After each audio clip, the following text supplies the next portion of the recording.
Okay, It's on all the left. Chair, can you ask if they can hear us? Anyone on Zoom, can you guys hear us? We can't. Can you hear us? Thank you for your patience. We've had some issues. We are gonna start this meeting of the Moab Area Travel Council Advisory Board meeting, June 11th. Can I get a motion to call to order? Oh, we can't, sorry, we don't have it yet. So we're gonna go straight to citizens to be heard. So we have Howard here. Seated at the table, Howard. Good afternoon, all. Howard Trenholm here.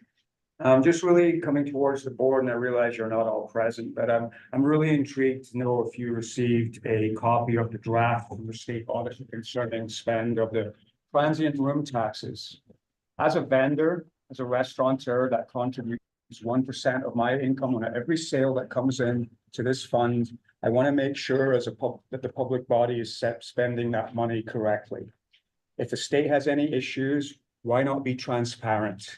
Why not share that information with all the vendors, the hoteliers, the restaurateurs, and the motorized vehicle rental people in this community? It's the money that they've collected that is supposed to be used for advertising. Principally, whether you agree or not agree, I guarantee you the state will agree that all of the money can be used for advertising. I want to see a report. I want to see that draft report, because this body is also the Tax Advisory Board, not just the Moab Area Travel Council Marketing Advisory Board, but what happens to all that money. And I feel it's only in good public governance and service to produce as much information and to be as open and transparent as you possibly can with public monies. And as a vendor in Moab, I've watched my business tank this year. It tanked last year too. It's embarrassing to have to go around town and ask, how's your business doing? How's your life doing? Is the county taking care of you? Are they doing their due diligence to support the most important city in this entire county, which is Moab City, and their vibrancy and their viability and their lives? But right now, I've never seen a quieter June in 27 years. And I wonder what marketing was done by this board to help bring in all our visitors. And the sad thing is I'm having to lay off employees that I can barely find when I need them. And now, because there's no visitors here, that nobody seems to care at the county whether Moab City is vibrant and has vitality to it, and really supports over half of this town's residents who depend on their paychecks that are delivered by visitors and hospitality. And I surely hope that this board addresses things quickly, because marketing is a time-sensitive situation. You can't discuss what you're going to market. You need to get those ads to market so people can decide to come here. That is marketing 101. Okay, I'm just a small business owner. I'm speaking up for all those other businesses in town that depend on hospitality for their paychecks, and urge you to see what the state's talking about. Maybe there's something that you can fix it to the advisory board. I understand, Ms. McGann, Commissioner McGann, that ultimately you're the executive committee of this entire county by law. So what decisions are made by this body up here affect all of us one way or the other. And all we're asking for is a little support. I'm sure Moab City would benefit from this too, since they're facing some critical taxing issues on which we're already suffering enough as residents, quite honestly. So thank you for your time. I really appreciate all the hard work that this board has done to make Moab an iconic tourist destination. I want to keep us there. So thanks for all this. Thank you, Howard. Thank you. Teresa, do you have anything? No. Anyone on Zoom? Citizens to be heard? No, getting shakes down. Okay. We're not quite a quorum yet, so we cannot ratify the meeting minutes from last meeting. As soon as Lori gets here, we will have a quorum, so we'll do that. So I guess we can just go around. Sharon, you wanna give your report? Sharon Kinsley, board member with Canaan's Natural History Association and the Moab Information Center. Our visitation is actually up at the Moab Information Center. I'm not sure why. We're all kind of wondering why. A lot of it does have to do with the train, because they do come there, and I would probably say most of the people that get dropped off from the train at the information center come inside. So it's been really nice to have that there. The parks are are doing better this year with the timed entry. Arches is doing a lot better with timed entry. We've noticed, that they are letting more people in. And it's very easy to get a timed entry ticket for the day of, right now. So, and it'll be even easier in the summer when it's a little bit slower. The events that they just had last weekend at the parks, the night sky events went really well. They had really good turnout. So everything's going good. Lori's on the line. Hi, Miss Lori. You're muted, Lori.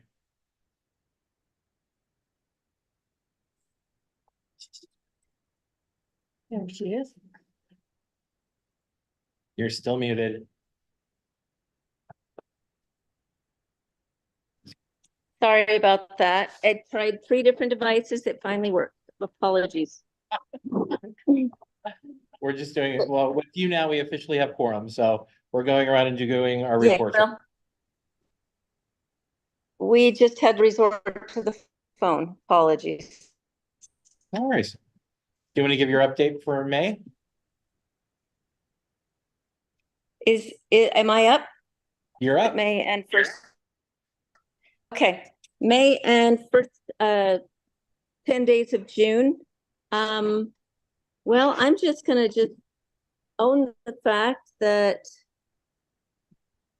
I don't know how many years I have to go back, maybe 2019 to find a year when we are slightly up. I guess that makes the commissioners very, very happy because they don't want tourism at the level that we're all hoping to make a living and provide jobs. But it gets scary, and I think the commissioners are happy about that. So that's my feeling. I just want to add really quick with Lori's, I've been talking to a lot of the, outfitters, that go up on Hell's Revenge, and they are all saying it's very slow. I've had one that drives the Unimog tell me he went up one day, he only had a couple people in the Unimog, and he only saw like 4 or 5 other rigs up there. So, that's what I'm hearing from the outfitters that, you know, we give all the brochures to, so for people. So I don't know how. We're really trying to push, extra events to people. We're handing out brochures now left and right as much as we can to try to help these outfitters, so. I don't know how bad it has to get before we can't pay salaries anymore with the income. Obviously, they're happy with the income that we have in town, but there's a significant change, and I realize it's an election year that's buoying things up even more. And we can point it to 25 different factors and pretend like not spending the millions of dollars that are allocated for promotion actually might need to get spent for promotion. I realize I'm a broken record for the last 18 months. That's what I've been saying. And that's, I think, what a lot of us are saying. But at some point, we have to start beating a drum and getting up with our hair on fire and letting the commissioners know that this actually is, I mean, I know it's on the agenda, but at what point are we actually going to promote? Or are we going to just keep having death by meeting and pretending to promote? It's a little discouraging. Good points. I think That's my report. No, I appreciate it. Cassie, how about you? What you got? I don't have a whole lot. I have been just as the new director, been doing a listening tour, going around talking to businesses. I'll tell you, they express the same things that Lori just expressed. All of the business owners I've talked to without exception have been really frustrated with the lack of advertising for Moab and the lack of support that they feel from our local government. I have 3 statements, one from Rebecca that they've all asked me. Rebecca has wanted me to say, for her update, as far as Element, they are flat to occupancy to last year. However, their ADR is up. She said overall, not a lot of change, kind of the same thing she's seeing, not a lot of activity booking, not a lot of restaurants stuff. Alex wanted me to read this. So it goes on the public record. TCAP, I'll be missing out on the meeting tomorrow, but I wanted to bring up a few things from the airport board meeting and in general moving forward. Initially, Brian and I were going to split the duty to represent TCAP, but the board was not into the idea. So I volunteered to be the sole rep. Currently, the airport board is planning on a third party to build garages for residents who fly into Moab to have their vehicles handy. Placement of the garages was a sticking point, but it sounds like they are moving forward and the permit process will begin soon. A few things that pertain more to TCAB include advertising on monitors at the airport and the potential for additional flights to Denver and Salt Lake City.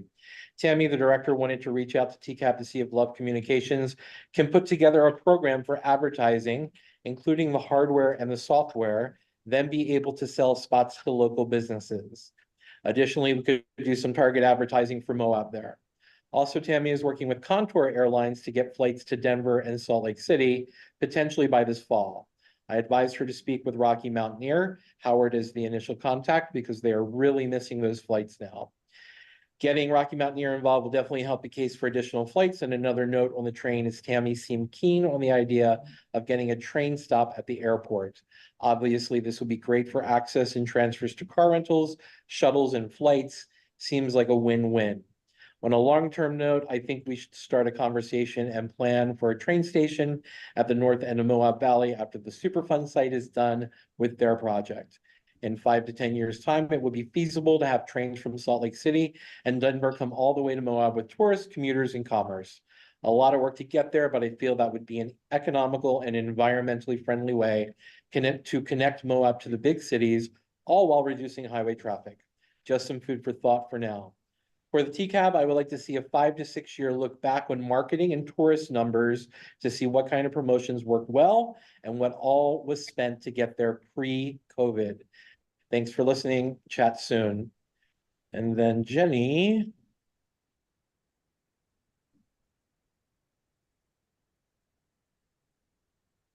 Hi, Brian. I apologize. I won't be attending the meeting as I'm not feeling well. Could you please present this and represent this matter for me? If everyone approves, I am willing to draft a letter to the commission on behalf of the entire council for the next meeting.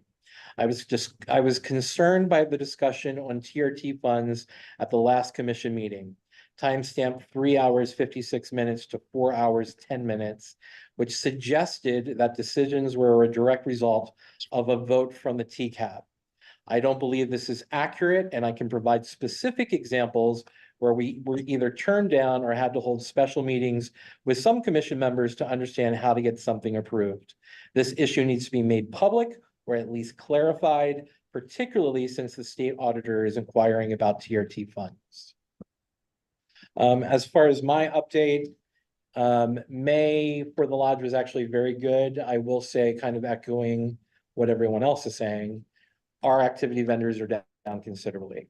Our restaurant spend at the lodge is down considerably. The last agenda item is kind of like a pulse check for mid-year. And hopefully we will have enough time to get to it, but I think the agenda is going to be kind of packed, which maybe is a good thing. We defer it to the next meeting too. So we have 2 quarters under our belt. I've spent basically the last week digging into all of the TRT numbers, the national park visitorships. And I can say this briefly. National park visitorship is up. State park visitorship is up in Grand County. Hotels, from what I can see, what is being collected from the state auditor is flat visitors. However, revenue is up because everybody's charging more, significantly more. So TRT is coming in a little bit wonky depending on how it's reported.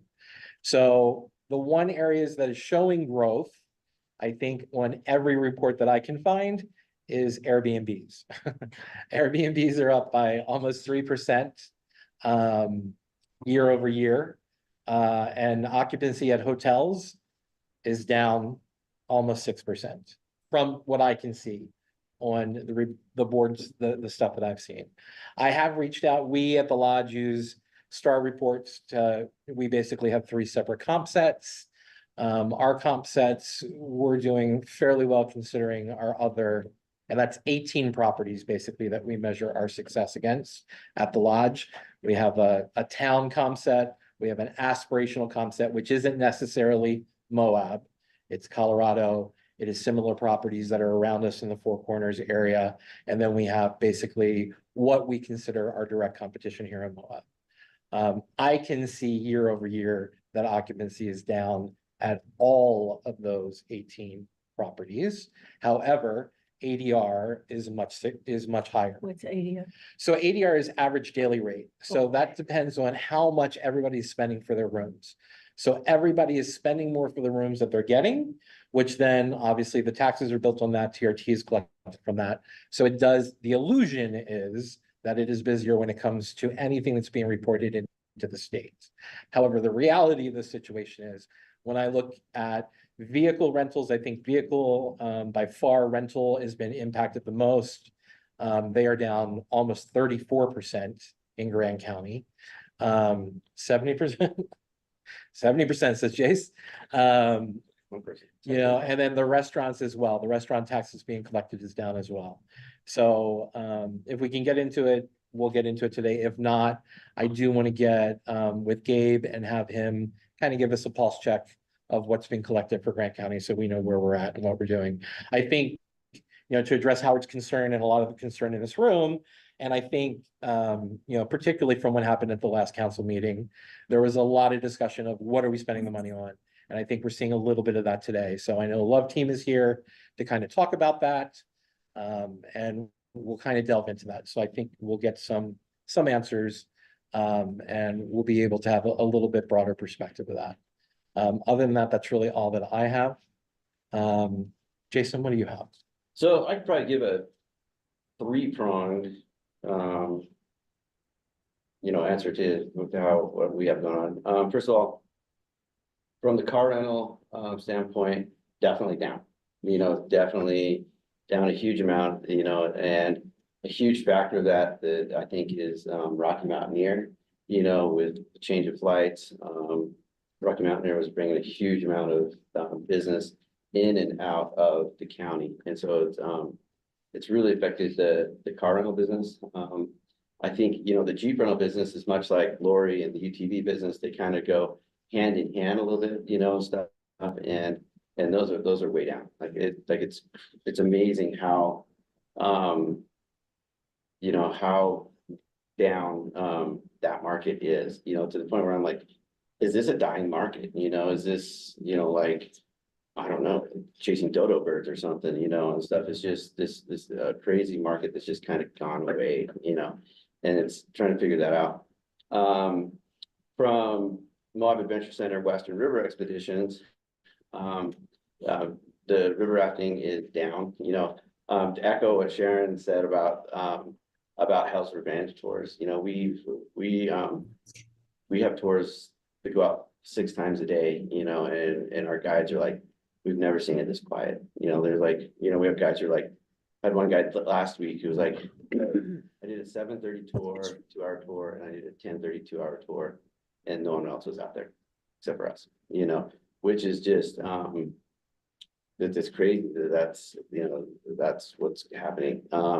Multi-day river trips, I think are really far down, you know, from talking to other outfitters and looking at, you know, our numbers, you know, they tend to be down. One thing that we're seeing is that people aren't booking in advance. People are waiting till they're in town, they're doing stuff. And I think what's going on is that, you know, room rates are higher, that all this stuff is higher, that they're waiting till the very last minute to book. You know, we'll book 15, 20 people on the daily at 3 o'clock in the afternoon for the next day, you know, on some trips. So it's really hard from at that end, where in the past, you know, we've always had X amount of people. You can always count, you always have 60 people 3 days before, you know. Now we have 30 people 3 days before, and we're adding 20 on, you know, in the afternoon or something like that. So it's just really hard to predict. People aren't booking in advance. I think people are coming to town and are seeing what's available. So that's kind of, where we're at with that sort of stuff. We have been holding pretty strong on our daily river trips, you know, I think that, we've been, doing all right with that, but we're still Down. down. Down with Cataract and Westwater and. Yep, Cataract, Westwater are down. And we're probably the largest outfitter in Cataract Canyon, and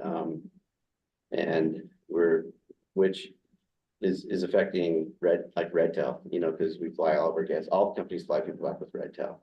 And, so Are you about the same at Westwater? Westwater's down. Westwater's down. So it's just, and then I've talked to the other Jeep rental companies. And we've been comparing calendars and stuff, and, like Memorial Day weekend, a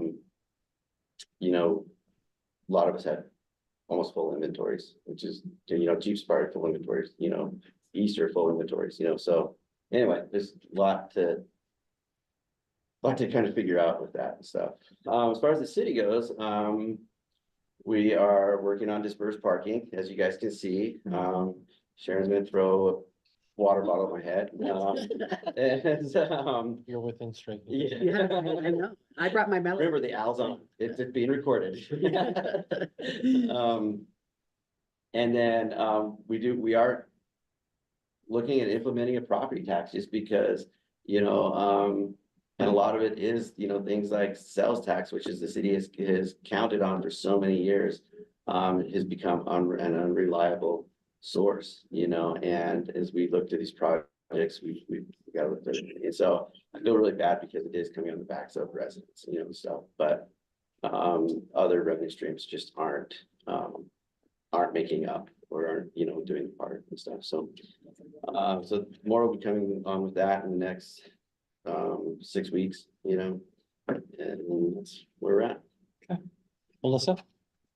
Oh, I don't have any report, but I have some numbers for you. I was just checking the numbers about TRT.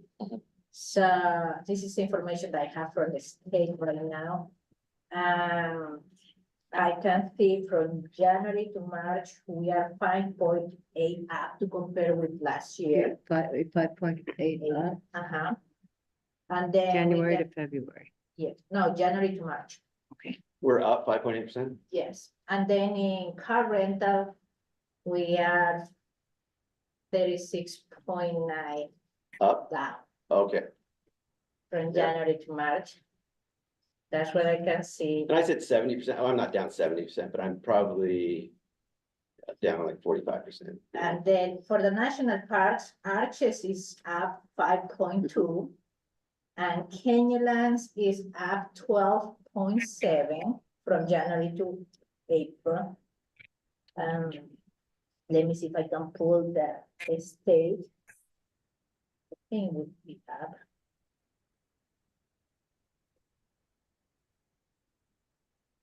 For this West Point, we are up 9.2%. So Do you have the restaurant tax number, just out of interest, Melissa? Sorry for that. the restaurant, yes, Yeah, of course, that's it. give me just a second, for Grand County.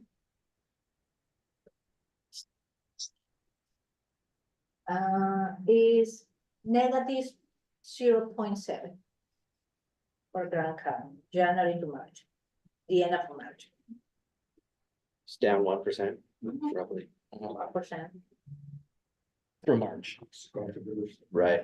Well, I was trying to find, I just got the slide deck for the Trail to Tomorrow.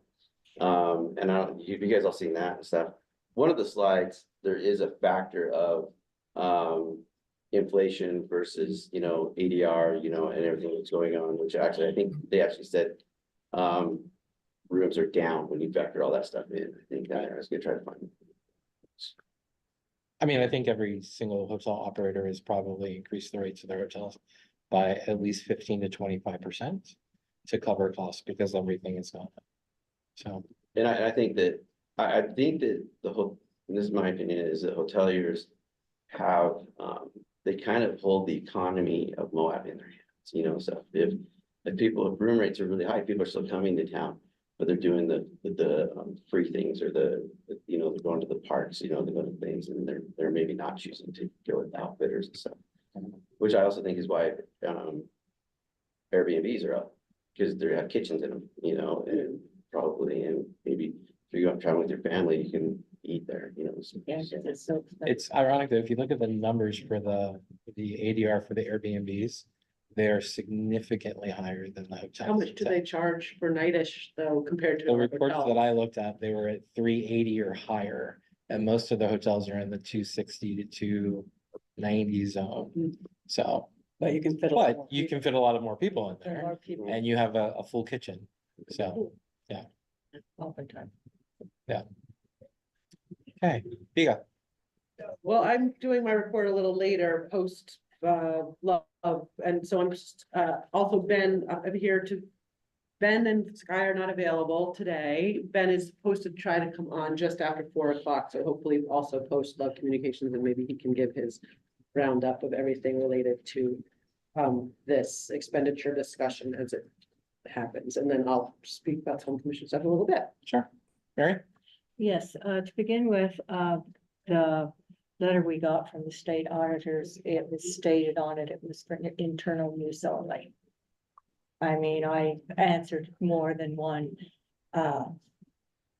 email saying, yeah, it just seems weird. But that's what had happened, 2 years ago when we were accused of not doing, Open and Public Meeting Act correct. Yeah. The first report was internal. And then we handled it the same way. It did create the interest that this is, and at the end of the day, we came back as doing better than the average. So, you know, we have responded to their concerns, and we will wait for the final and what's going to happen next.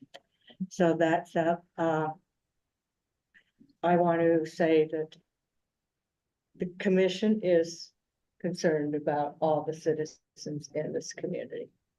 We are concerned about the businesses. That's why when we had that horrible flood, we quickly found a way to help everybody get up and running. We care a lot. We're really concerned that there's going to be more motels coming on board. We tried to stop it. We tried, how many years ago to put a moratorium on motels. Hotels really cut. And these were the ones that were in the making, so we weren't able to stop it. But it is really frustrating to see that, I'm sorry, that's one, we'll ignore it. Can you go turn it off? Yeah. The guy turned it off. Sorry, totally distracted me, totally distracted. You know, we are concerned. That's why we increased the amount of money we spent on advertising last summer when we saw things were down, and I know that's what we'll want to do again this summer. And I'm hoping when we hear from Loves, we can see that we're going to be more targeted in how we get people here, because I think we do have a lot more competition, not only outside of the area, but also in town. I mean, every day I go by and there's another food truck. I swear there's a food truck popping up all over. And so, you know, the restaurants are having a whole bunch more competitions. How many more UTV and ATV rental places do we have in town? They are down, but it's really. We're down 2. We've lost 2 of those. We don't have more, we have fewer. Oh, we do, okay. Okay, thank you, Lori, I didn't realize that. Yep. Okay, it just seems more than, okay. Well, then hopefully, I don't know why those would be down. Unless it's like you said, people are spending more on coming in here. But then to switch gears, I have been working with the Moab UMTRA project, the Uranium's Tail project. I met with Matt, the head of that, to talk about, could we start letting people off on where sooner than before the entire place is cleaned up. Because originally where the train is was not part of the site. You know, it wasn't part of the original site. And so he's going to be looking into it. He says it's a little complicated because it's a contract with Union Pacific and a contract with BLM. But he doesn't think that would be unrealistic to be able to do that before, because the tailings will be gone in about a year and a half. But then it's gonna be about another 3 years before they're gonna be able to say the site is ready to be. Yeah. But we're thinking we can make the train area available sooner than that, which would be great. We could do it in a year and a half. I also talked to Rocky Mountaineer. They wanted to know when the UMTRA project would be stop using the train. I says, as soon as the dirt's gone, the train won't be needed. So that should be a year and a half to 2 years. But they're talking about going all, they like the idea of going through the tunnel all the way down to Potash, Intrepid Potash, because they really want to bring the people back up the river. They think that is, and then the train, I've never been on it because nobody can be on it unless you're hauling, the train goes across a different area. So their view would be very different going there and then coming back. They would be going up the river road, they'd see the petroglyphs, they could stop at the dinosaur tracks. So, you know, they're looking at that more than using the UMTRA project site, which I thought that's why they wanted to talk to me. Yeah. They wanted to know when we were gonna stop using the train. They weren't as interested in using where the loading is. So, we've been working on that. May I ask a question? Sure, absolutely. Has the commission, you know, I know they say they're very for us, but has the commission talked at all about letting us actually advertise like we need to advertise? You know, because a few years ago, they put all the limits on us. You could only use this kind of language. You could only say these kind of things. We get a lot of people in the MIC that they literally come in and say, well, we heard that you can't ride ATVs or UTVs anymore. They've closed all the trails. They've closed this. The city doesn't want you here. The county, Grand County doesn't want us to be able to do this. And I think the wording that's out there, it might sound positive, but it's actually very, very negative. It's basically, don't do this, don't do that, don't do this. You know, Well, I think but I mean, can we change some of our wording? I think we should pull out the original document because things were different back then and all documents need to be changed. Mhm. Look at it. I do think we We need to we be need to welcoming. maintain the responsible recreation. That is important. We need to protect our golden goose. Okay. The goose that lays the egg. But we also need to be able to, and I'm hoping Love's presentation will give us some ideas, if they have some ideas of how to target more specifically and get people here. What we need to do, how we're going to do it. So I'm hoping for that, but I don't see any reason. And I will bring it up. I'll put it right here on top of revisiting. And I know, there is such a bias against side-by-sides in this county, I mean, with the commissioners. I mean, even you just immediately assumed there was more side-by-side businesses. And There was, I don't think it's even near, even close to what used to be driving around town. Oh, there's not as many driving. I know, around. so, I but it's still, recognize that. everything is negative, side-by-side. No, we don't want side-by-sides here. Let's get rid of, we don't want the businesses, we don't want them. And we need to be welcoming to everybody. Everybody, not just hikers or not just mountain bikers. We need to be welcoming to everybody. I mean, and that's the historic tourism of Moab, right? That's where it started. If you cut that out, you're cutting out. Or the- the parks. Yeah, but I mean, that's what really saved Moab when it was really struggling. So, yeah, and those And are all important, but I'm just saying you can't cut out one portion of our tourism base. Everything, the last few years has been against side by sides. And it's not just. And you been can't, in you one- cannot single out one user group. Well, I know, and like I spent some time in Uray just 2-3 weeks ago. And they, they ban side by sides in their town. Mhm. And so has many Colorado towns, because, the job of the council and the commission is to protect the citizens. But still, you go out on the backcountry and there's people. Well, I don't in the back- understand how they could be on the roads in Uray anyway, because They can't. Colorado does not street legal. They are not street legal in Colorado, so they shouldn't have been on the roads to begin with. But there's And a they've- lot of jeeping in Uray. No, not jeeping. Oh, I side know, by I'm side. just saying, but there's all But other in- in opportunities. Uray, it's But out on more the of a- backcountry, they should be able to be there. Oh, yeah, they are. Yeah, but it just But, confuses me that they outlawed were- them in town. They're not. They allowed were, on the they roads. were allowed in town a few years ago. Well, then that was the Then town. it was changed. Right. It was changed in many of them. They were allowed in Silverton, they were allowed in Uray, they were allowed in a lot of the tourist town, and since that time, they have been. They're not allowed in the towns.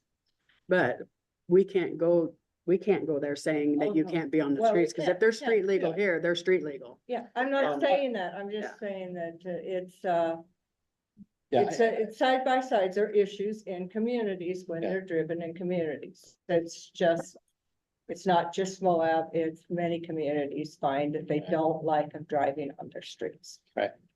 So I think we do have a good opportunity next week as well. Ben and I and Alex will be presenting to the county commissioners Mhm. to ratify the new bylaw, well, not new bylaws, but the bylaws that we just basically amended and brought up to date. I do know that we do have the special, I forget what it's called, but basically it was the thing that basically said that all advertising needed to be, recreate responsibly, and we can certainly bring that up in front of the commissioners at that point next week and kind of address this as well. And I will also, not that Are you we, doing a presentation or are you presenting during the? I think we're presenting during the commission meeting. Okay. Yeah. Yes, Jason? Is there any way that the travel council could do a presentation with the commissioners just on maybe the state of tourism currently in the town, and maybe do it have someone from the travel council report, from the businesses and also the chamber be there as well to do a presentation to the commission. Yeah, no, I think Because I that's great. think that it would be very beneficial, and then that way we're not hammering down on Mary, stuff. We can do it. Sorry, Mary. Sorry, Mary. We can do a presentation All the other And- commissioners quit. and let everybody on the commission know that, hey, this is an issue, this is a concern, this is where we're at, and if we need to talk to, Alicia or Quinn or whoever to get on that agenda to do it sooner than later, I think it'd be very beneficial. Absolutely. I will be sure to reach out, and once I can loop back with Ben, we'll get, if not next week, then we'll get something scheduled. Cool, thank you guys. Perfect. That being said, we do have a lot to cover, so I do want to move on. Since we do have quorum, can we have a motion to approve the meeting minutes from the May meeting? I make a motion that we approve the May I- 14th meeting. Sharon makes a motion, second. Was that Lori? Cassie, I- second? I have a challenge. Challenge, Lori? I was actually in attendance and I'm not included in the minutes. Sorry. So can we I please add propose we Lori to the amend. meeting minutes? At Lori? Yes. Oh, I didn't. I sat next to Sharon and Yes. Melissa Sure, last yeah. week. Okay. So, Apologize, Lori, that's my fault. Sharon, can you amend your minute? No your problem. I make a motion that we approve the minutes with the amendment, or with the addition of Lori as being, in attendance, for the May 14th, 2024 minutes. Cassie, do you still second? And second that, yes. All in favor? I, Aye. Lori? I, Passes unanimously. All right, perfect. So let's get to love team. Thank you so much. My God, there's an army of you. Hey, there's 55 Let's- more, but we said we got this. They're on page 3 and page 4 of the screen. Yeah, Okay. yeah, just keeps swiping, you'll find this. All right, board members, you do have it in your packets, the presentation that Love is going to present. And with that, I'll turn it over to the Love team. Okay, hey, thank you so much. We really appreciate being here and hearing and being a part of this conversation and hearing the voices of your community. And you know, I appreciate Howard's sentiment and everybody, and not to exclude any names or anything like that, but you know, we take this to heart, what you're saying. We really, as part of our strategy and our planning, you know, we look at all the data, we look at all the traveler data and all the very valuable data. We look at presentations, the different, you know, the Trail to Tomorrow situation analysis that you brought up. You know, we look at that. We look at, you know, what kind of visitors would you like for Grand County to attract? You know, so we look and hear from your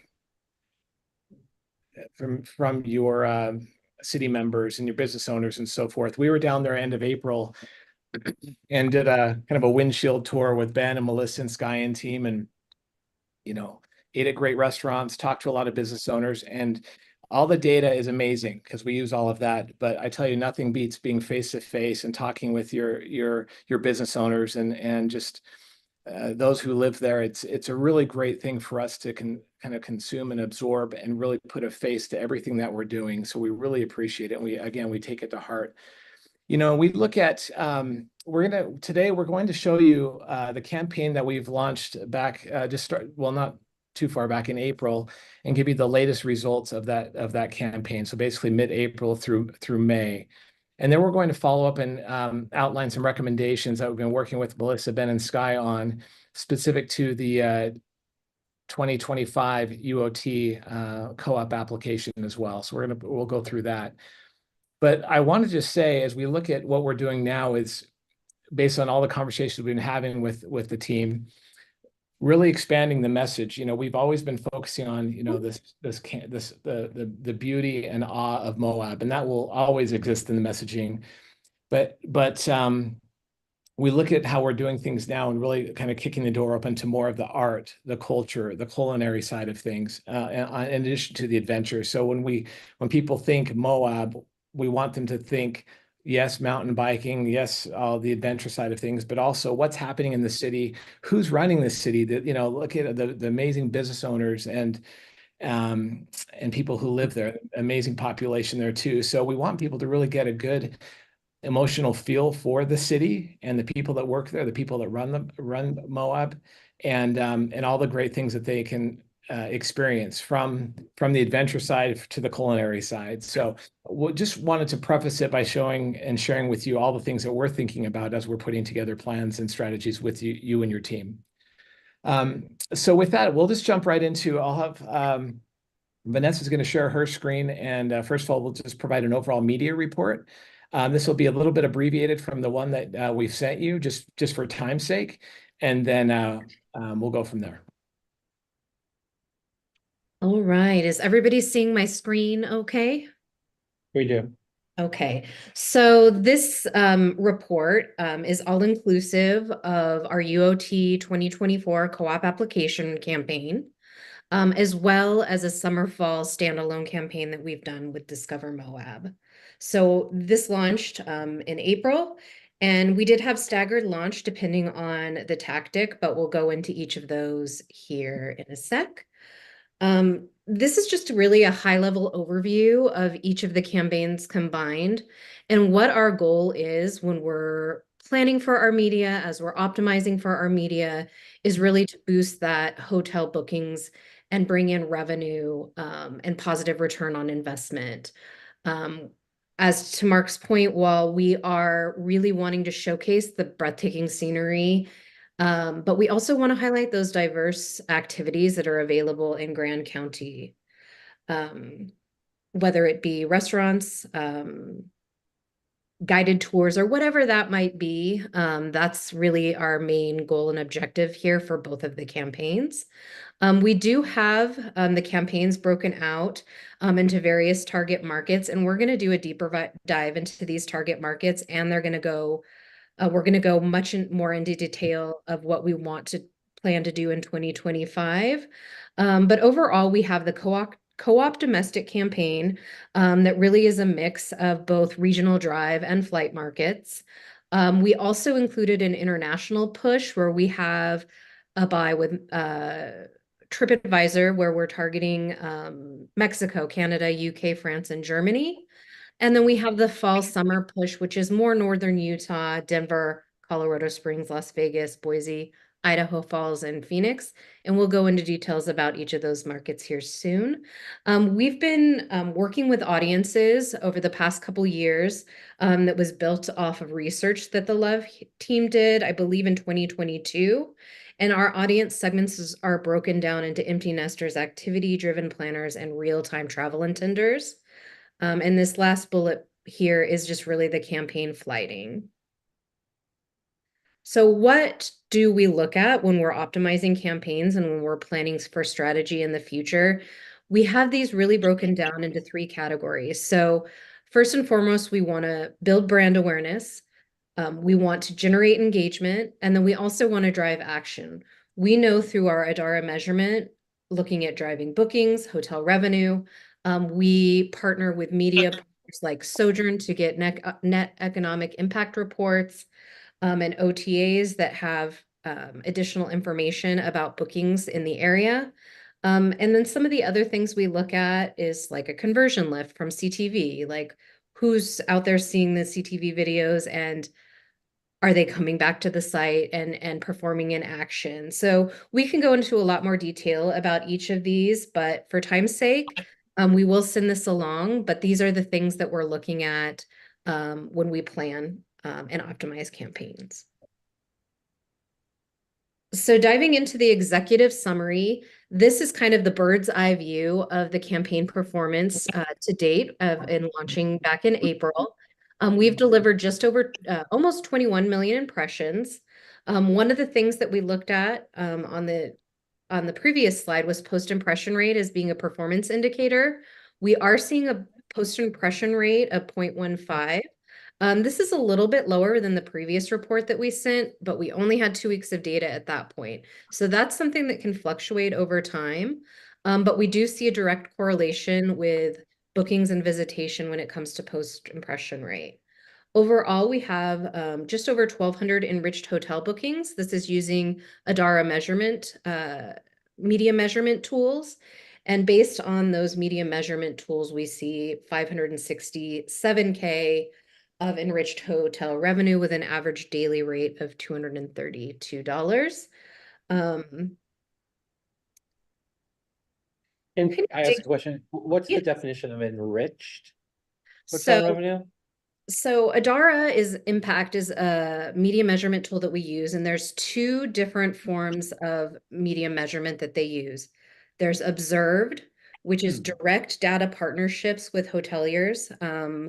And they have, it could be chain hotels. There's a large quantity of hotels that they have for observed. Enriched is a step above and beyond that. So they use predictive modeling and algorithms to identify potential bookings in all of the markets that we have media and tie it into their platform. So we used enriched hotel revenue, and we found with other tourism clients that we were able to see a lot more insights with that and more in-depth market analysis by doing that. So we do use hotel enriched revenue, but it is based on Adara's predictive modeling. So it's an algorithm. Okay. So this just kind of reiterates what we had just discussed on the executive summary. Those numbers are on the previous slide, but we also wanted to point out that we do have an average booking window of 24 days based on Adara Impact, as well as a length of stay of 1.9 days. You'll see in the next co-op presentation that we give, these numbers were through May 31st. we have seen quite a jump in June. So these are much higher. So you'll see that in the next presentation. But that's where we're currently at as of May 31st. Here's a breakdown of market performance also using Adara Impact. So these are all the markets that we're currently targeting, broken down by enriched bookings share by market. So you'll see here the top market, not a surprise here, is Salt Lake. But we're also seeing some other markets pop up across the board. And we've used those, this kind of tool in market analysis for future planning as well. So some of the top markets that we've seen kind of on the rise this campaign are both Denver. We saw Oklahoma City, which wasn't in the initial targeting market, but we are seeing some things come in through our retargeting efforts. So that was an interesting thing to see. We didn't currently have DC in the targeting for 2024, but we are seeing things come through or bookings come through this year in 2024 from DC. It was a market that we were targeting previously, and it is something that we are considering including in the 2025 co-op application for that reason. So not only does this data align with the Adara Impact bookings that we see, but we also look at it from an analytics perspective, the website traffic, and these markets do align quite well with what we've seen on the Adara side. So we'll take a little bit of time to go over the co-ops campaign specifically. The first data partner that we have, and I won't go into every little detail because I know we have limited time, but we do have we have Sojourn Display, delivered just over 5 million impressions. We've noted 712 enriched hotel bookings and 336K of enriched revenue generated, as well as an average daily rate of 205 for this particular channel. This will continue on, so these numbers will change and evolve as the campaign progresses. In addition to that, on the right-hand side here, you'll see PIR, post impression rate, across the board. And these are just kind of a breakdown of creative. And we'll share this with you all so you can kind of review all the numbers more in detail. Storage Eyes is another media partner that we've continued to use in Moab's campaigns. They're a native ad partner that we use. So these ads are placed in native publishers across the web, and they have a native feel. So these are driving traffic to the Discover Moab 360 experience. We have some ads driving to the homepage, as well as some of the dining specific articles that are on the website and to the travel guide request page. Overall, this particular channel has delivered 613 enriched hotel bookings and just over 247K in revenue. The average daily rate coming in from Storage Eyes was a little bit higher than Sojourn, so we were at 227 for that. Next, we have TripAdvisor. So TripAdvisor was our international buy. We do have just over 2.9 million impressions. One thing to note, and we'll discuss and go into detail about this much more in the co-op application presentation, but we are not seeing the international hotel bookings for these efforts, with the exception of Canada, where we have 41 enriched hotel bookings coming from Canada and just 16,000 in revenue generated. So this is going to be a hot topic when we talk about the co-op application and maybe gearing away from international paid media and thinking about ways where we can promote international in different ways. But this is the current campaign, and this runs through June 30th. We also partnered up with Expedia, another OTA. We've delivered just over 1.1 million impressions, both on Expedia and hotels.com.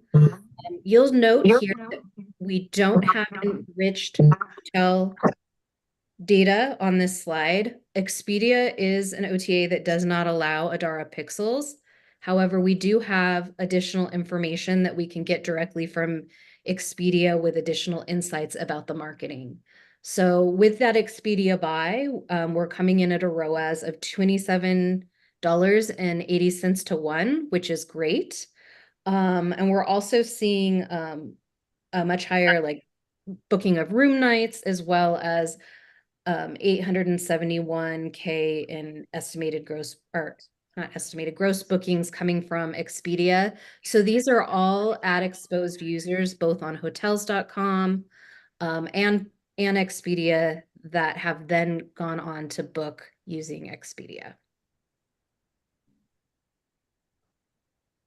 Next, we'll go into the summer fall campaign, which is the standalone campaign outside of our co-op efforts. So this launched a little bit later than the co-op, but we do have Sojourn, which is a partner that we were using in the co-op, but we wanted to focus more on video. Love created some very beautiful 15-second and 30-second spots that are in these rotations, both in Sojourn and some of our CTV efforts.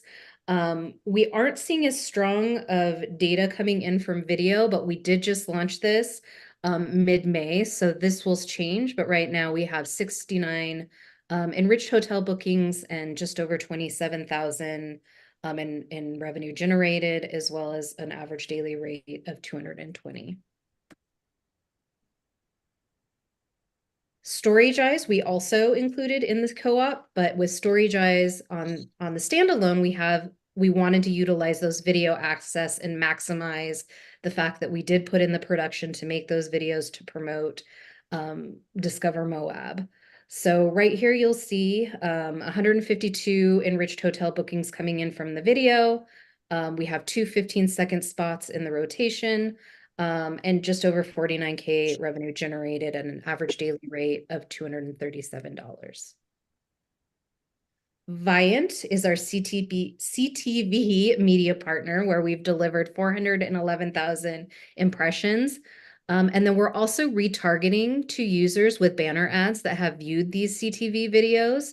It's a great way to get that cross-device and be able to use our Adara media measurement to measure those bookings as well. CTV did launch on 5/20, so we only have a few days worth of, or maybe 10 days worth of data.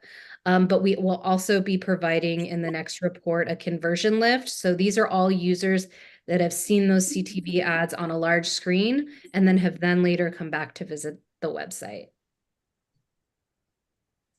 Next, we have Meta. So this is social media. We do have ads both on Instagram and Facebook. One thing to note about Meta specifically is we cannot measure that with Adara Impact. So we're really looking at some of the other performance metrics like engagement rate for these particular ads. And we have a variety of different ads, from motion graphics to static imagery, as well as the videos that we have in the other channels.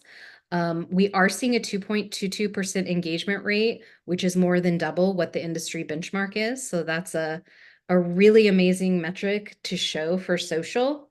In addition to that, we've set up retargeting ads driving to the travel guide request page, and we have just over 1,000 travel guide conversions coming in from that.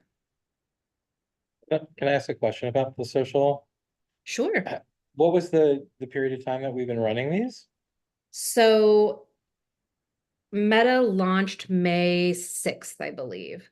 So the full campaign duration, including the co-op, is 4/15 to 5/31 in this report, but we did launch the Meta a little bit later than all of the other channels outside of the co-op. So, And are there examples you can share with the council? yes, for we these can add, ads? yeah, why don't we can pull together some screenshots of that. I guess my question is, I just want to make sure that, I mean, who approved the ads? I guess is my question. Ben and the Sky team have been approving all of the creative assets that we have in the rotation. And did they hit the metrics of recreate responsibly, or? No, it was, and I believe they were shared here at a previous meeting, if I'm not mistaken. But we can quickly try to pull up a few samples if you'd like, and even a video if we have time for that, or we can set. Yeah. I don't want to, if we could get them, that would be great. Oh, sure, absolutely. We'll package them all up and get them to you. No problem at all. Okay. Yeah. Yeah, there's, I think, about 5 or 6 in the rotation, so we'll send those. I'm sorry, this is the campaign that we applied last year. So Sky and Ben wasn't here when we did this, so Oh, so this campaign we applied for last year, but the assets that we've developed were the video assets that we have both in Sojourn pre-roll and CTV, and then the banner ad assets that were just approved in late March, early April, along with the meta ads. And then we also put to the rotation the ads recently that were the arch with that cycle through the like it's kind of like a motion graphic or a GIF. Brian, at what level are we privy as a commission to know about, see, or be involved with any of these decisions instead of just having Sky and Ben make all these decisions? Yeah, I mean, that's kind of where I'm going with this is I feel, and kind of Lori's comment as well, is we're being held as an example of we're making the recommendations, but the reality is we're not. So if that's what's happening, then that's an issue. And so that's what I'm just trying to get to the bottom of. So, okay, sorry, if you could just send them so we could review them, that would be great. Yeah, well, totally doable, not a problem at all. I'll kick it over to Luke now, who's going to review the paid search efforts. Thank you. Yeah, so this next section covers paid search.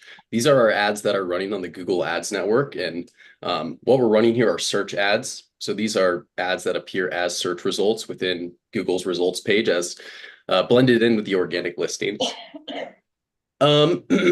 So in this period, paid search was launched on May 6th as well. We delivered just under 90,000 impressions at an 18.89 click-through rate percentage, with an average cost per click of 22 cents. And we saw the most success with keywords that are related to Arches National Park. That campaign drove the highest click-through rate for us when looking, comparing with the rest of our keyword portfolio. And then our final bullet point on this slide, it can be a little confusing, but basically our top impression share, which is what we're measuring here, is the amount of time our Google ads show up in the first 3 stack of ads on the Google search results page. And 95% of the time, we were one of those first 3 listed ads when we served impressions. And then our absolute impression rate, the second metric there, is the amount of time we were the very first ad listed at the top of that stack. So 36% of the time, we were the very first ad delivered on the search results page. Here's a look at our campaign performance across our campaigns within Google Ads. So we have several ads and ad groups underneath these kind of umbrella campaigns, basically categorized by either being a national park, fitting into the Moab branded campaign, being an activity, an attraction outside of national parks, or anything that relates to hotels and lodging. And you can see that national parks drove the most impressions on the paid search side of things, as well as having the highest click-through rate at 21%. And then we have our full range of campaigns all the way down to hotels and lodging, which drove the least impressions at 8,300 with a 13.2% click-through rate. Going a little more granular than the last slide, this is a look at some of our top performing ad groups across those 5 campaigns. So we are seeing a good mix of ad groups from the different campaigns show up in this listing here. Our top ad group was the Arches General search ad that we were running, delivering 23,000 impressions at a 22.9% click-through rate. And you can see we have a wide variety of different search topics that we are hitting with our targeting, things like dark skies park, camping, things to do near Moab, guides and outfitters, as well as Arches activities and landmarks. So we can click through here. And then this is a look at user engagement, how users were behaving when they clicked into the Discover Moab site from one of our search ads. And a lot of information on this slide, so I'll try and break it down for you here. In our very top row, we have our total and average metrics across campaigns here. So you can see we drove 13,000 users to the site in this period, resulting in 17,000 sessions, meaning that some users came back for more than one session. We had an average session duration of 3 minutes and 22 seconds on the website. The average user visited 1.68 pages, meaning they're clicking between 1 and a handful of pages in an average visit. We had just over 11,000 engaged sessions. An engaged session being someone who doesn't just bounce immediately, someone who scrolls through the page, interacts with the website elements, doesn't just click in and exit out of their browser immediately. We have an average engaged time per session, which came out to 1 minute and 7 seconds. This being the amount of time people were actively interacting with website elements, scrolling to different parts of the page, clicking to other pages and whatnot. Yep. And then in that same view, you can look at each of the different search campaigns we were running and look at the averages and the totals for those as well. Takeaways on the paid search side of things. At the 1 month mark of running this campaign, we took a look at our keyword lists and found any underperforming keywords. Went ahead and disabled those and replaced them, supplemented them with some new search intent opportunities. We are seeing strong engagement times across our campaigns. So when people are clicking in through our ads, they're spending significant time with the website on average. And then our KPIs like cost per click and click-through rate percentage are all performing above industry benchmarks for tourism. So we're happy with the results. So far, seeing strong indicators of health. You guys, I'll just jump in here. Do we have, I know, so a couple things. We'll make sure you get this deck, and then also the content, videos and everything like that. And then do we still have 15 minutes to share with you recommendations for co-op application? Absolutely. Yep. Okay. Okay. I know we've used a lot of time here, so we'll try to. We've asked a lot of questions. That's okay. We're Oh, no, making you guys are back right. And there will actually be additional information on the report we send over. We do cut it down a little bit just because for the sake of time, so. Yeah, that was the cut down version. The mini version, Mini version, okay. but it's still pretty large. What would you say our time is on this, so I can just mind the clock? You have 15 minutes to present the next part. Okay, sounds good. We'll go. Let me share my screen. Actually, you know what? Actually, you have 20 minutes. Sorry, you have 20 minutes. Okay.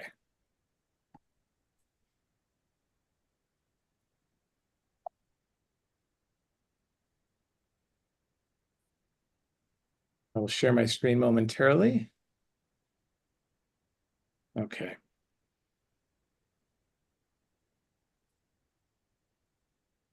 Okay, wrong screen. Let's see here.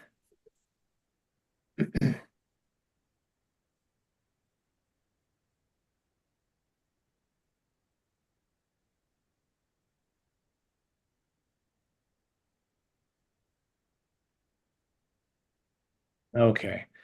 Well, thank you for this. Okay, so we'll go through here. And so basically what we're showing you now, about 18 slides, and looking at recommendations for the co-op application. So this is like sort of phase 1, and any holes we want to poke in this and make any updates, we can do so as we prepare. But I feel like we've got a good solid plan here based on the research that's been done and the feedback that's been provided so far. We want to just go through this like challenges, opportunities, objectives, because we want to show you how we think about this and how we're looking at the recommendations. And so we look at, in terms of the challenges, we know that travel is negatively impacted by rising gas prices, especially in the summer, and high travel costs, air travel costs. So we look at also that regional feeder markets are showing a lower ADR and shorter stays compared to longer distant markets. And so now we're looking at identifying new out-of-state audiences with our current markets. We also know that the full international recovery isn't expected until another year or so in 2026 or later.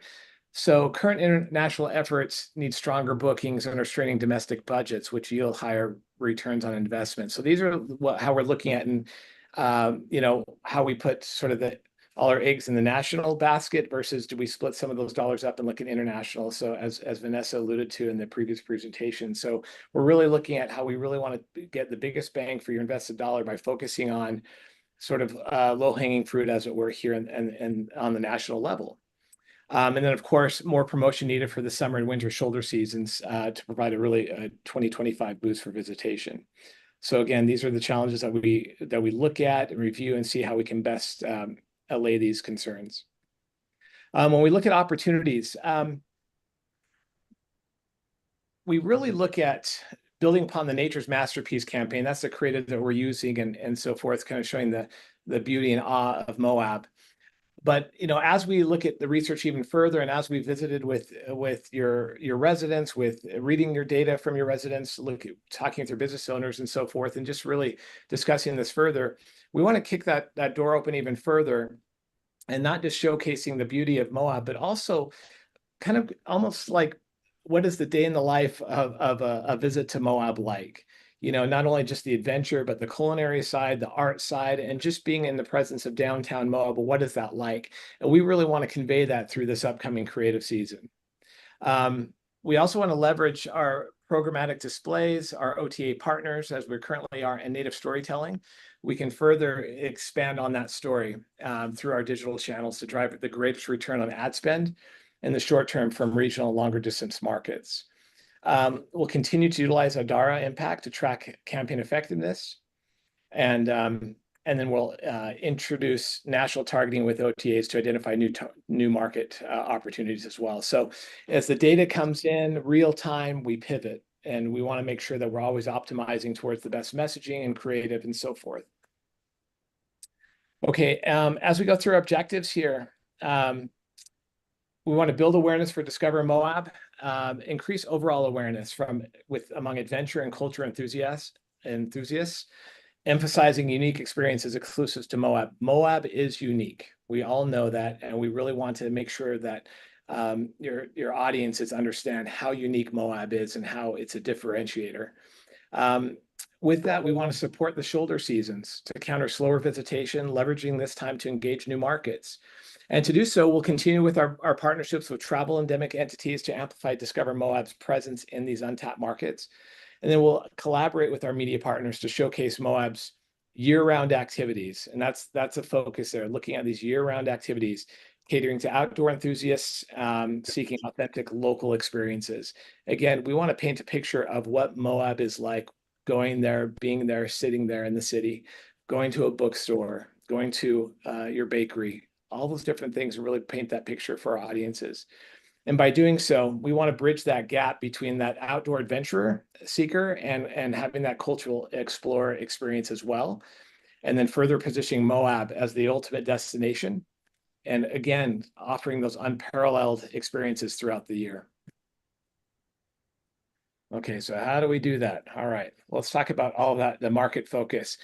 So this year, for 2025, we're recommending adopting a new strategic approach to the markets. We're helping identify new markets and raise brand awareness of Discover Moab by concentrating on domestic out-of-state fly-in and drive markets. So that's not to say that we're not going to be focusing on international, but with the co-op UOT partnership dollars, we really recommend focusing on this national side of things. We recognize also that Northern Utah has historically been a strong performer. In fact, you know, in our current data, we show that, of course, Northern Utah performs really well. And that we must include this opportunity to focus on out-of-state brand awareness for potential travelers from unfamiliar with Moab. So I guess what we're saying is we want to focus on the national side of things. We want to exclude Utah for this particular buy. That's not to say we won't have a different buy that really focuses on paid social to drive people from Northern Utah down to Moab. But for this particular application, we really want to focus on this national marketplace. And then we also suggest excluding international markets as they account for only about 24% of visitor spending. So this will enable us to optimize domestic spending across both shoulder seasons. Again, getting the biggest bang for your invested dollar by taking those dollars and focusing on the national side of things. And so we'll talk more about how we're going to be doing that. Any questions so far? Yeah, I got a question for you. So is the goal when you're doing this, like you keep saying Discover Moab, is it to direct people to the Discover Moab site? Yes. The goal of this? Yeah, that's where they're going to get all the information, so different pages. So whether it's the home page, whether it's the travel guide page, whether it's the dine-in page, so based on the creative, we'll be sending them to different areas of that site. So yes, yeah. So we took a little bit of look at the markets already. We want to be mindful of the national approach as Mark mentioned, but on a few of the channels, we've noticed that there are some potential for out-of-state markets that are select in those top markets. So we'll go a little bit about how we would want to break that down when we review the media plan. But just to kind of reiterate, we do use Adara Impact to measure those top markets, but then we also cross-reference it to GA4 or Google Analytics to identify new strategies for 2025. So here's just that snapshot. You will see Salt Lake as the top as far as top markets. And to Mark's point earlier, we don't want to discount not including Salt Lake as a market in the co-op application. We just want to look at it in a different way. Maybe that's a standalone campaign or other efforts like social, but really using these co-op funds to target both national and top out-of-state markets.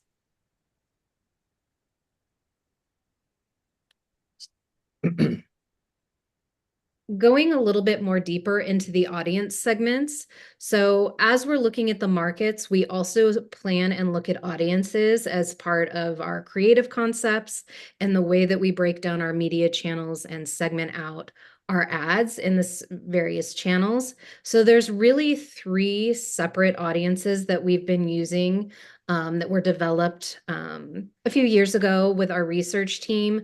Those are the empty nesters. Those are individuals that tend to skew a little bit older. Maybe they're Gen X or boomers.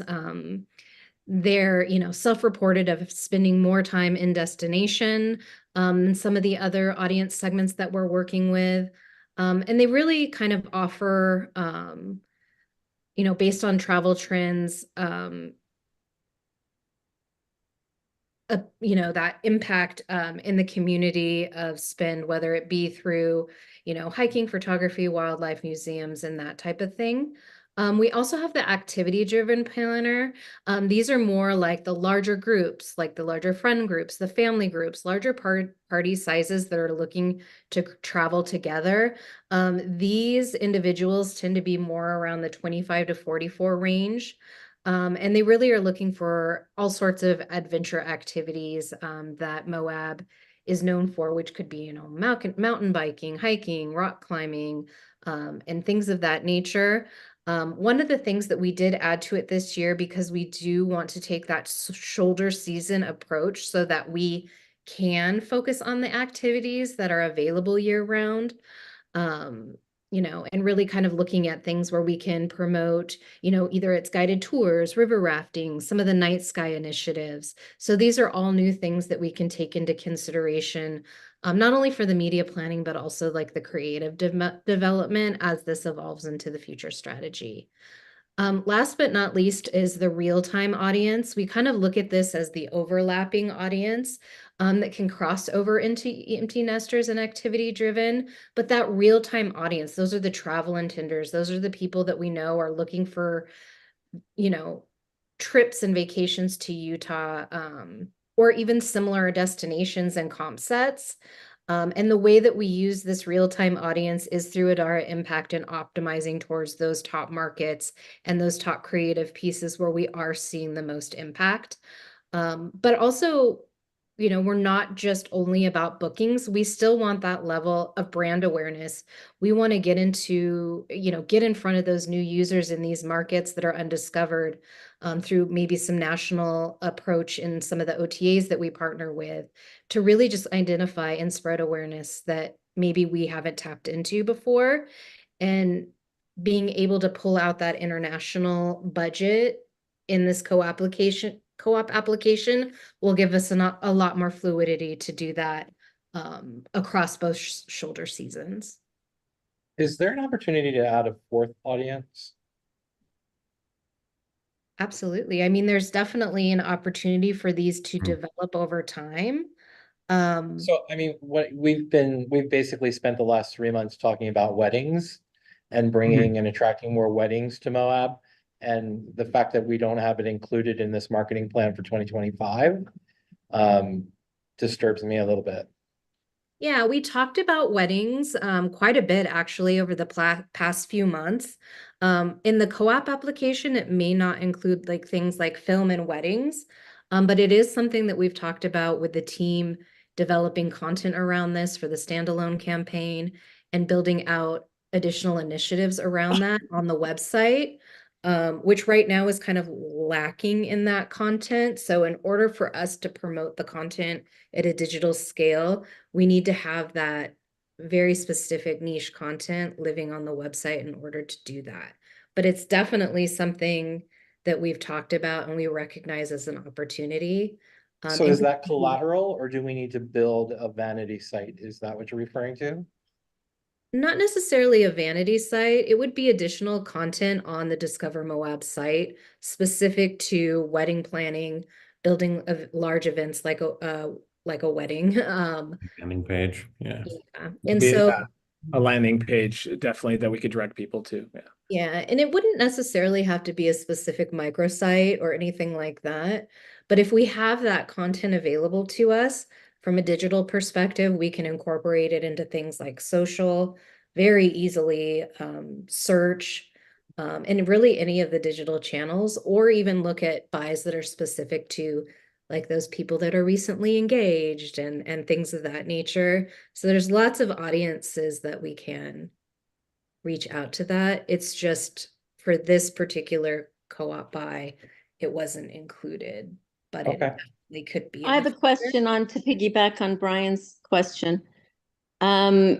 Since we don't currently have a staff member who's capable of building that in-house, how long would it take for Love to do a project like that? A year, 2 years, a month, 2 weeks? Yeah, I mean, that's a good question. If it was if you're adding a landing page to it, so because I know your site has like a content management system where you could replicate a page and put new content on it.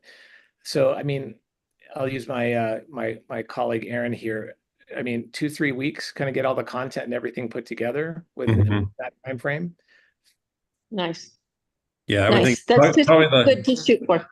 yeah, probably the longest process would just be gathering all the content and then writing it up. Actually producing the page would go really quickly. Yeah.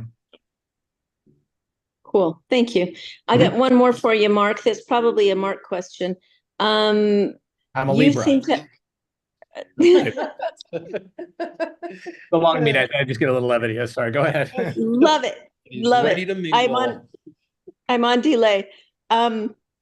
Holistically looking at the Utah market, which you seem to have a pretty darn good concept of, who in Utah is doing well? I mean, I know what the appearance appears to be. We're getting our asses kicked by St. George. Good for them. Is that your experience in looking at holistically what's going on in Utah? Because as we're seeing, there's a lot of change in the last 6 years with, huge spikes, obviously with COVID. But now that things are leveling out a little bit, who's doing well? Aaron, what are your thoughts on that too? I'm going to bring you into this, if I may. Yeah, I was saying, and Lori, just to clarify, you mean doing well as in like within the last 5-6 months or over the last few? How about 2 years? Let's look at 2 years. That, yeah, winter, northern Utah is doing really well. We've been obviously very blessed with 2 good years in a row of heavy snowfall. And so the ski resorts have done really well, and Park City and those areas. But even I know just initial data I've seen, international travel to not just Utah, but the US in general is down. The dollar is so stinking strong right now that it's really hurting international travel to the US. And it looks, I mean, from what all the data I've seen and read, until the dollar weakens at least a little bit, international travel to the US is probably gonna hurt. And that's probably, that's what So they may not recover until 2026 at the earliest. But other similar markets to Moab. Boy. I don't know that I would say that anybody, especially in the last 6-8 months, is doing that great. One thing we can provide, and I can send this off to Melissa to provide to all of you, but every 6 weeks or so, Love Communications prepares, along with its partners, a travel trends report, and it kind of gives you good like bird's eye view into things and how things are going and what the sort of the sentiment is. But I think that helps sort of again provide some insights on further into your question as well. Thank you. Yeah. And we have some other colleagues of ours, Sydney Furton, for example, who leads our tourism side of things, and Jonathan Smithgull on that side of things too. I wish they were here with us today. They'd be able to provide some additional insights into your question. But I'm happy to, this is Lori, correct? Was it? No. Who was it? Who asked the question? Yeah, it's Yeah. probably all of us. Hi, Lori. What I can do too. No, we'll just blame Lori Mark. It's okay. Okay. No, she's correct. It's all of us. It's all of you. I want to follow up with you on that question and provide some additional insights on that. We'll send along a travel trends report, but I want to also provide some additional insights to that question based on our colleagues who oversee, our Utah, our UOT campaign, our Visit Salt Lake campaign, a few others. So they'll be able to provide some additional insights on that too, which I think would be supporting that question. So. And I guess I would assume, Melissa, maybe I send it all to you to distribute to the team here. Sure, I can do that. Okay, sounds good. Okay, let's get going. Thank you for that. Okay, so let's go into the media channel recommendations now. So I'm going to share, hopefully this comes up on your screen okay, on your documents that were submitted prior, but just an overall updated budget flow. Hopefully it shows up large enough for you. Yeah, so this is the budget flow, and we'll go into each individual tactic on the next few slides. But overall, we are submitting the application at a 500K spend, with requesting the 250K match from UOT. The channels that we've included, as you can kind of see on the monthly breakdowns, we cover each shoulder season, with the exception of one channel, and we'll go into details a little bit more about the reasons why for that particular site. But we wanted to include TripAdvisor, Priceline, which would be the national approach that we've been talking about throughout the presentation, and then continue to include things like Sojourn and StoryJize, and that would be the top markets, and then we can also optimize those in real time. So saying that like maybe Chicago isn't performing anymore, we can pluck that out of the rotation very easily. But this kind of gives us that full coverage of both shoulder seasons, which we really had challenges with incorporating that international buy into the mix and still maintain that reach and frequency that we want, not only for brand awareness, but to get those bookings that drive the most return on investment. I have a question if that's okay. And this is just because I don't know. Are you our only marketing in Grand County? Like, do you do all of our marketing? So the No. Love Communications are our digital market. Just our for digital marketing. Okay, Yeah. okay, thank you. And this particular media plan is focused solely on digital marketing. We have incorporated other tactics that are more traditional, like out of home in the past. But what we're kind of trying to achieve here is reach those new markets, identify those new markets, and then be able to measure them through Adara Impact, because we know that we can tie that back to our marketing efforts in a very strategic way. We can hit to the next slide. So TripAdvisor, here is where we are recommending that national approach. These are display ads and boost units that appear specifically in the TripAdvisor environment. These would run both shoulder seasons, as we've mentioned before, and we recommend an investment of 99K for that.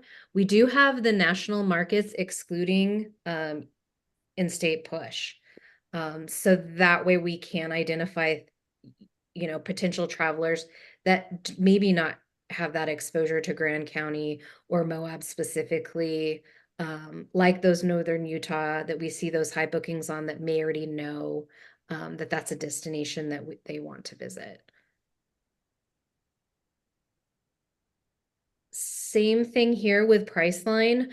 We work with Priceline in various capacities across DMOs, not only in the state of Utah, but also in other states outside of Utah with our tourism clients. We've seen great results in return on ad spend with this. So that was the other one that we were going to recommend, that we incorporate Priceline, included in this shoulder season at that national market, and then also have the same budget levels that we work with on TripAdvisor. And this is kind of like one of those things where we can run these, and then for future, campaigns, we can say, okay, we ran this in both shoulder seasons. We know that maybe Priceline outperformed TripAdvisor, hypothetically, and we can focus on Priceline in the future grant applications or the standalone campaigns that we build out. Next, we kind of have those drive and fly markets. So this is kind of shifting gears into those top markets that we've identified through analytics and Adara impact data. Sojourn is a partner that we've consistently used. They provide insights outside of just what we see in Adara impact. We can see their economic impact reports and use that data to inform decisions. So we really use this particular media partner with a lot of tourism clients because it shows good results. So again, this would be both display and video ads, creative TBD until we get to that point in the creative process, at a spend of 144K. And this will allow us to kind of hit both the video and display units that are an important part of having a digital touch point outside of just a banner ad. We want that video too. I think we just have a few more minutes, so I want to make sure we hit that. Yep. Storage Eyes, this one we did talk about. It's our native ad partner going in with those drive and fly markets that we've identified. A little bit lower investment at 50K, but we are able to maximize that 50K across both shoulder seasons and have a variety of different ads in the mix, whether it be, dining, it could be dark skies, it could be weddings. There's a lot of flexibility with this media vendor with proven results on the booking side. So that's why we include it in the mix. The next one, and I think I'll just touch on this really quick. We have been working with Outside Inc. To develop a couple different options for you all. This is more of a strategic brand partnership, kind of dipping into their audience, their outside audience. And we have two different options that we'll want to show. And I believe Takara is going to jump in and go over those with you. Yeah, so we have two options. We really like Outside as a potential partner because they have a great brand recognition with an adventure audience that also reports like 76% prefer to book in hotels. They're 3-time spenders from their audiences. So they do like rich, diverse experiences in both with outdoor adventurism and community cultural hubs. So they have custom content that they can provide, and they end up being there's a big mix that they can do as far as online articles that are going to be hosted on their website, and then they will also include promotional budget driving traffic to that through their real estate and their brand placements, as well as display and social media tactics. And then they also have a lot of other article and email outreach, subscription list kind of things that we can build content through them and their brand and partner with them, reaching their audience through a myriad of their publications and channels. The other option, which is a little, which will take up more of the budget, but is a pretty exciting option because really does give us an opportunity to elevate Moab as like a really dynamic, unique experience between the outdoor enthusiast and people who enjoy high-end cuisine, like your constituents there running restaurants want to see. So we really want to show that Moab is that rich city with a lot of experiences. And there's a video link here that demonstrates what this is, this content that's kind of an influencer content for outdoor enthusiasts and run by a chef. 25 seconds or so. I started out making.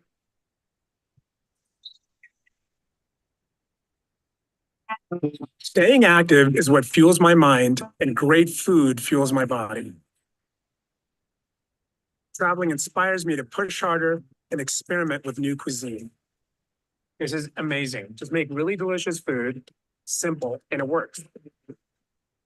I'm Bijou Thomas. I'm a chef, an athlete, and I'm on a mission to travel the road less eaten. So Bijou would partner with your local restaurateurs to go in, and they would be part of the content that would be developed and put on this YouTube channel, as well as he would actually engages in the outdoor activities. So he can show both of these aspects of the dynamic experiences and adventures that can be had. And then we would be able to have full ownership of the data, the visual assets, the video, so that production investment would benefit Moab and would be owned by Moab. Very cool.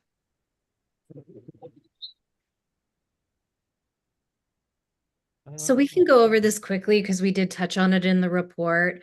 But as I mentioned, we did pull stats through 6/8 because we did see a spike in hotel bookings the first week of June. So this is more of the more recent up-to-date snapshot of performance when it comes to enriched hotel bookings, enriched hotel revenue generated. And then we saw a little tiny uptick. I believe as of 5/31, we saw 232 as an average daily rate. Here we saw 234 when we pulled numbers through June. So we're making progress and we're headed in the right direction as far as return on ad spend. This is all inclusive of both the co-op efforts and the summer fall push that we did as well. This did change a little bit. The average booking window was 24.2 during this time frame and length of stay at 2.2. And then I just wanted to call out again, we weren't seeing that return on investment with the international bookings for a variety of reasons. But I did want to make note that we did see 41 international bookings coming in from Canada. And I think that kind of justifies for this particular spin to focus away from international in the co-op application. You know, we can still reach international audiences through other partnerships with EOT, fam tours, and things of that nature. And I believe that was the last little bit, if we want to open it up to questions. Yeah, that's it. Yeah, any questions? I've got just a recap that I'll send everybody, but any questions for us? So is the ask that we make this an action item and then vote on this and approve it? Yes, that's what I understand. Okay. All right. Questions, team? I thought Ben was gonna be on by now. He's on. He's Oh, on. is he on? Oh, you're there. I didn't see you. Sorry there. There you are. Go ahead. Are you asking me a question? No. Brent? Did you want to speak to this, what the ask is, that we approve it, or? A motion, what we want to do is present it to the TCAB in that we have a short window to apply as a motion to support us taking a co-op application to the county commission. So a motion for, or, you know, what this is in the form of transparency that you guys are seeing this before anyone else does. But it's not really an action item, right? We have to wait till next month so we can vote on this, because since it's not on the agenda, we need time to study it, right? This will go on the agenda at midnight tonight. This is the window for us to apply for this ends at June 31st. It just opened and it's a very tight window. So Wait, it just opened when? would open May 31st, Mark? I think. Correct. Yeah, it opened May 31st. It's on here. May Yeah, it's 31st through June 31st. So it's, so we've got to have the commission by the 8th. We'll have a chance at the 18th meeting to ask them to support this. It's on the agenda. It's on the agenda, Lori. Thank you. Yep. Anyone want to make a motion? I make a motion that we send this to, what did you say, Ben? To the commission, that you support us taking this to the commission. I make a motion that that the travel council board supports taking this to the commission. This proposal to the commission. Any seconds? I second. Okay, all in favor? Aye. Aye. Lori? Aye. That's a Okay. yes. Unanimous, it passes. Thank you, love team. What a pleasure. Thank you, Thanks, love team. guys. Appreciate you. Good luck, guys. Take care. All right, with that, we will move on to the next agenda item, which will probably be the final agenda item as we're running out of time. Film Commission report on con and other items. Ms. Biga-Metzna. Feels like you have some very much more important things to discuss. I keep getting pushed. It's really fine. You have a really long list of things that the Film Commission has been up to. And things that have been happening in the world of film in and around Moab. I'd say it hasn't been so slow. In those worlds, and some really good projects, a lot of community engagement, a lot of impact on some of those numbers in the hotels and the restaurants and otherwise are related to some of the industry of film being here locally, and it's been really exciting and very busy. I was also, I mean, I'm not gonna go through all these things. It was just bullet points so that you can get an idea because it even goes beyond this, but, Can I make one comment really fast? please, did I spell something wrong? No, I think this art STEM project with the drones and handheld filming workshop is amazing. Thanks. That's really exciting for kids. So Mark, Kovac is flying in tomorrow on his private jet. It's a fly, he flies. And he's going to be meeting with the women at the Mark that I introduced him to.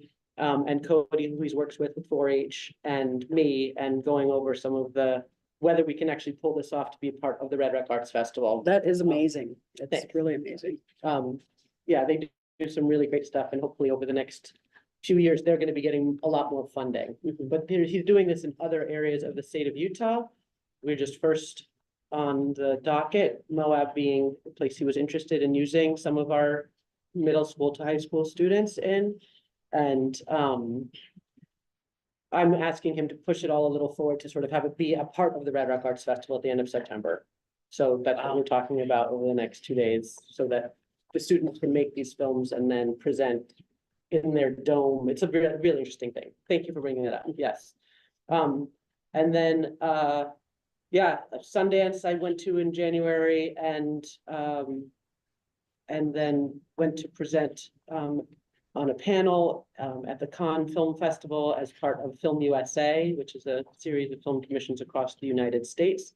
I also went representing as a board member for the Association of Film Commissioners International. And it was the first time in the history of the AFCI that they've ever attended the Cannes Film Festival in their 49-year history. So I was also there being that it's the celebration of the 75th anniversary of this longest ongoing film commission in the world. It was huge. I feel honored that I was allowed to go. I feel very thankful. I met countless people. I'm going to have a list of 1,500 to 3,000 contacts that were made through the pavilion that I was part of. And then in addition to that, I was able and lucky enough to attend the premiere of the Horizon Chapter 1 Horizon American Saga, which was not in competition but debuted there, and that will be coming out in theaters June 28th, and hopefully in this theater, still something that's being worked on. But if you have any questions related to this, everything, the county fair that's coming up, there's a ball that I'm trying to put on in collaboration with people in the community. Red Cliffs Lodge, I hope it's also going to participate in that. Yeah, there's so many things. Banners are up on the street I've gotten some comments that they're a little too small, some that you can't see them at all. They got up. It's something I've thought of, doing differently. I feel lucky that the city of Moab was able to actually help put those up as their partnership in a very special area that they actually stay up all year. Any other banners anywhere else within the city limits would only be up for a short period of time. So, if you do live here, you might get a chance to see them as you're walking down the street. But, and there are some advertising on the carts at City Market. And I have, all of those like examples, but I don't think I need to go through those things because it feels like there's some, like I said, some more important things for you guys to discuss before your commissioner meeting next week. Possibly. Things or not, unless you want me to keep talking. Keep going. Okay. I feel bad that we keep pushing you off. so. No, it's okay. I thought I was just gonna be flippant about it. Little banners up on Main Street. There's also 4 of them in Bluff. I was in Variety, the Film Commission was in Variety magazine. I forgot to bring those over at the Cannes Film Festival. Variety is a big magazine that is used throughout the industry of film and gets a lot of eyes on it. And that was in order to have people come and visit the Film Commission at the pavilion throughout the day. What else? And we have one Oh, inside the MIC. Huh? And we have one inside the There's a MIC. banner up at the MIC. Thank you so much for putting that up. Another celebration. The Film Commission was on wonderfully generated sponsorship by Red Cliffs on Good Things Utah, ABC4, to talk about the history of film and to talk about the premiere of Costner. I had just gotten off a plane the night before. It was interesting, but I think it went okay. Yeah, I mean, and in terms of work that's going on here, it really, from small to large, a very large project called Oops All Berries just is in the process of finishing. Used a number of our local crew and local law enforcement officers, and is also part of the Rural Utah Film Incentive Program, short Indigenous film project. It's been filming here for the past 3 weeks. I can't say the names of all these things, and I really, again, don't want to necessarily go over all of them, but there's been a lot of inquiries for things that are coming up. I have a couple Code Red car commercial and a lot of other film projects that are inquiring about being here because there's no other place on the planet that looks like this other than here. And it's exciting, and I think a lot of these projects, when they are seen, the aspect of the film tourism, which is something that we discussed very much on the panel at the Cannes Film Festival, and we discuss often, is that film tourism is real, and people come, 37% of people come to Utah because they saw it in a film. And with these movies that are about to come out, it makes this place look really good. It's very intense and there's a lot going on and not everyone's gonna love it, but I'll tell you that it's a really pretty picture to look at. And it tells a beautiful story of a place that looks different than every film too, which is remarkable. Just because it's happening now, it also happened 15, 20, 75 years ago. It's still a place that people can come and make movies and make them, all different genres. And it's really fun and interesting. And a wonderful thing, and I'm happy to be a part of it. Well, thank you for actually going and presenting. So, Thank you for supporting. absolutely, of course. With that being said, we have less than 5 minutes left in the designated time. We will not be meeting in July. We will be taking the month off of July. And we will be reconvening in August. We are meeting in front of the council tomorrow or next week, Tuesday. Ben and myself and Alex will be going. I will get, I think Jason's idea to get in front of the council is fantastic. So I will get with Quinn and see if we can get on the docket and do a presentation. I think we're all in agreement to support Jenny and her want to send in a letter. With that being said, can we get a motion to close the meeting? Can I? Hey, Brian, can I give a 2-minute update? Yeah, absolutely, Ben. Hey, a couple things. One is, I don't know if you guys have seen Esquire magazine this month, but they have the top new hotels in 2024. Paris, Milan, all the big ones. Field Station from Moab, Utah is in the list. So shout out to Field Station. That's pretty nice. Our data dashboard, we're getting asked by other DMOs about what our source and where we get the presentation from, and they're learning that it's home built, but we're getting queried by our peers that they like the way we're doing it, so they're starting to copy our model. One thing on Thursdays, if you get a chance, go into Fiesta Mexicana. Apparently, they get 2 tour buses from Italy every Thursday. Their orders come in at 2 p.m, and they show up. And then there's a third bus that is not Italy, but that is just one of the many. Sharon, I know that you're tracking who these buses are coming through, so we should get our arms around that to see the Joker reasons and all the guys we're meeting with, if this is actually setting that up. Couple other things. We're going to ask at the commission meeting next week for the Utah Office of Tourism opt-in for the international co-op, and the ask this year is going to be 65% greater than last year with 4 new markets. So we'll ask for close to 25,000. Worked with Rachel Bremer a lot after helping them with the recruitment of the new Canada-Australia partner, and was in that bid process. So we think we have some decent stuff there that we can maximize with everything else we're doing, that foreign targeting through the co-op. There'll be a little bit of a heavy lift on our side, but that's part of signing up for it. And then that was the main thing. Oh, and then also we will go in front of the commission with a ABC4 proposal to do a 2 30-minute segments on film tourism and time to a map to support the Moab to Monument Valley Film Commission's 75th. So that's just want to give you an update of those things coming up, and that's all under the guise of promotion spend. Perfect. Is that all next week, Ben?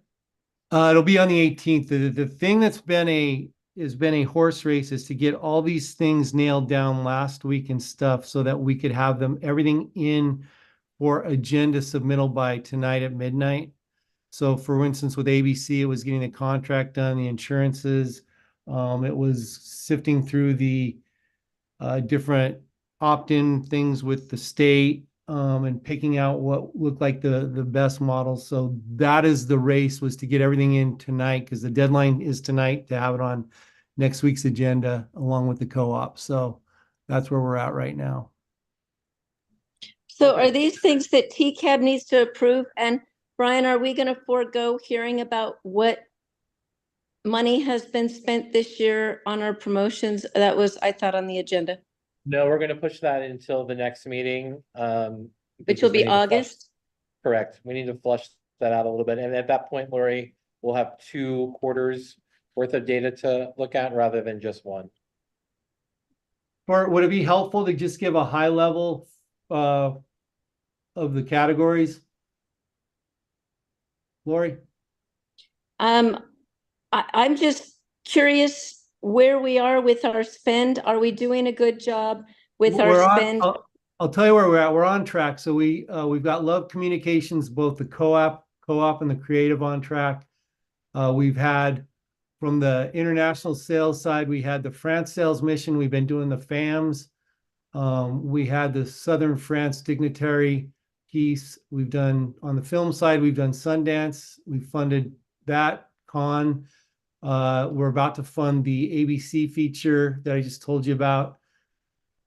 We've got the National Geographic UK that we've gotten through, that we are starting to build the content for. We have Finley Holiday, who we've contracted. He is actually in town right now, starting to work on 3 videos that are based around experience promotion that is not all outdoor rec. It's more getting into the retail restaurant. We are almost to wrap up Trail to Tomorrow, which has the business perception study and the visitor perception study, which is the piece that we've actually used to replace having to go do new research data on the demographic side for Love. And then we also funded CrowdRiff, most of the tools that we had last year, Symphony, the data tools. So we're on track, and those are the categories. Awesome. So at what point, Brian was asking some questions earlier, at what point does the travel council get to look at this collateral and approve it? Don't we need to see these things and approve it before we move forward? Specifically, what collateral do you want to move forward on that you haven't seen? I haven't seen any collateral. Right? Yeah, I mean, I think you saw the we Love haven't seen- stuff. Well, I mean, I don't remember seeing any digigraphics or any of the social material.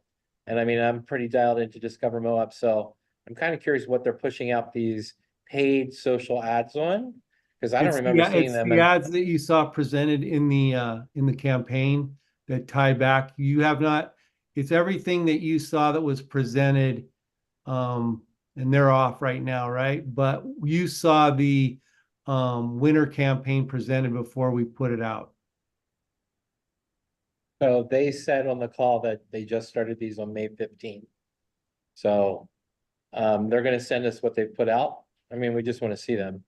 That's one, for me, that's what I'm curious about. Okay. Yeah, we'll clear that up. Okay, and being on Zoom, I'm not seeing all the things. I'm ill, I apologize. I just needed to be there for a quorum or else we couldn't vote on anything. But I'm a little unclear about what it is that's being presented in the commission meeting or something next week. She's going after the co-op dollars, which I think we're all fine with, right? We want that to happen. That's what this is all about. So the meeting that we're doing on the thing that Alex and I will be with Ben is basically the bylaws that we updated. We'll be presenting that to the commission for ratification. And then the co-op that you just saw. Okay. And then through our department, we'll do the ABC4 and the opt-in to the state co-op on the international. Okay, super. I didn't see co-op of the international, but okay, I thought we weren't doing international. That part was bypassed. We didn't see any international co-op. They said that they weren't going to do international in the co-op. No. And so 2 separate things. In the Love co-op, we will keep that domestic. Through the Utah Office of Tourism, we opt in to take advantage of their international partnership with their international tour partners. So this is that's different. This is with the tour operators and the media guys that write the articles about Moab. So we have a tie-in on Australia, Canada, France, Belgium, Netherlands, India, Germany, Austria, Switzerland, and United Kingdom. So we're making sure we don't miss any of those markets in leveraging off the state office. Awesome. And where can we see that report? Because I'm trying to look on my computer, but I can't see it.